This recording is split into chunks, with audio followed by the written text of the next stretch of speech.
माणसापुढं पावडरचे डबे पडू द्या, तेलाच्या बाटल्या पडू द्या, तो कधी तेल लावणार नाही, कधी पावडर लावणार नाही. पण बाईची जात गोरी असू द्या, लावण पावडर करण मेकअपच. पोरीची जात काळी असू द्या, लावण पावडर करण मेकअपच. बाईची जात काळी असली तरी मेकअप आणि गोरी असली तरी मेकअप. मग हा मेकअप दाखवायचा कोणाला?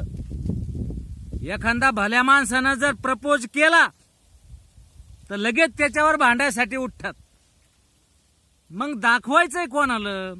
जर तुम्हाला दाखवायचं नाही तर मेकअप करूच नका ना.